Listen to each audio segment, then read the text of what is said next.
చూడండి, నిజంగా పట్టుదల ఉంటే ఏదైనా సాధించవచ్చు అంటానికి ఇతనికి ఉదాహరణ. గ్రూప్ 2లో డిప్యూటీ తహసీల్దార్ ఉద్యోగం వచ్చిందంటే మొత్తం 5 ఉద్యోగాలు కొట్టాడు ఈ అబ్బాయి. గ్రూప్ 2లో డిప్యూటీ తహసీల్దార్ ఉద్యోగం, సివిల్ కానిస్టేబుల్ నుంచి డిప్యూటీ తహసీల్దార్ వరకు సతీష్ విజయగాథ. గ్రామ యువతకు ప్రేరణగా నిలిచిన సూర్యాపేట యువకుడు కష్టసాధనతో 21వ ర్యాంక్. 5 సార్లు ప్రభుత్వ ఉద్యోగం గెలిచాడంటండి. 5 సార్లు మామూలు విషయం. 5 సార్లు అంటే మనం ఏదన్నా 1-2 సార్లకే సైడ్ పెడతాం కదా.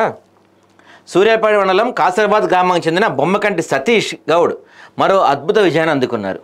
తాజాగా విడుదలైన గ్రూప్ 2 ఫలితాల్లో డిప్యూటీ తహసీల్దార్ ఉద్యోగం సాధించారు. అభ్యాసం, కష్టపడే తత్వం, పట్టుదలతో కాసరాబాద్ యువకుడు తన ప్రతిభను మరోసారి చాటుకున్నాడు.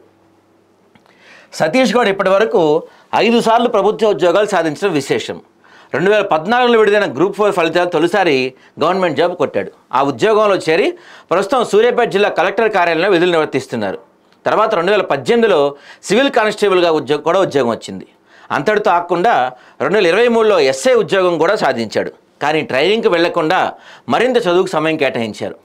దాంతో ఇప్పుడు గ్రూప్ 2లో తెలంగాణ స్థాయిలో 21వ ర్యాంక్ సాధించాడు. అంటే ఎస్ఐ ఉద్యోగం వచ్చినా కూడా వద్దొద్దు, నాకు ఎస్ఐ కన్నా ఇంకా మంచి పోస్ట్ కావాలని ఎస్ఐ ట్రైనింగ్ కూడా వెళ్ళలేదంటండి. చూసారా? ఇప్పుడు గ్రూప్ 2లో 21st ర్యాంక్ వచ్చింది.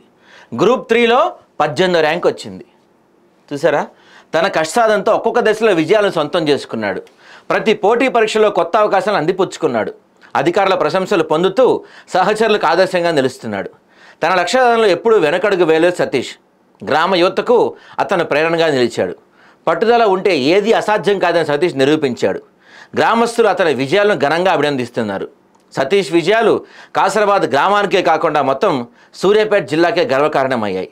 ఒక సాధారణ గ్రామ యువకుడు కూడా కష్టపడితే ఎంత ఎత్తుకు ఎదగొచ్చో అనేది అతని గాథ చెబుతుంది. నిజంగా సాధించాలి, ఖచ్చితంగా చెయ్యాలి అనుకుంటే సాకులు ఉండవండి.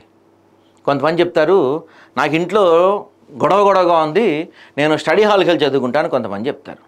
కొంతమంది చెప్తారు, నాకు ఇంట్లో ఆ టేబుల్ లేదు, లేకపోతే ఈ ల్యాప్టాప్ లేదు, నా దగ్గర ఐఫోన్ లేదు, నా దగ్గర బైక్ లేదు, నా దగ్గర తొక్కలెత్తో లేదని చెప్పి చాలామంది రకరకాల కారణాలు చెప్తూ ఉంటారు. నిజంగా సాధించాలి, నిజంగా నెరవేర్చాలి అనుకున్నవాడికి ఎన్ని అడ్డంకులున్నా, ఎన్ని కష్టాలున్నా ఇలా సాధించి చూపిస్తారు.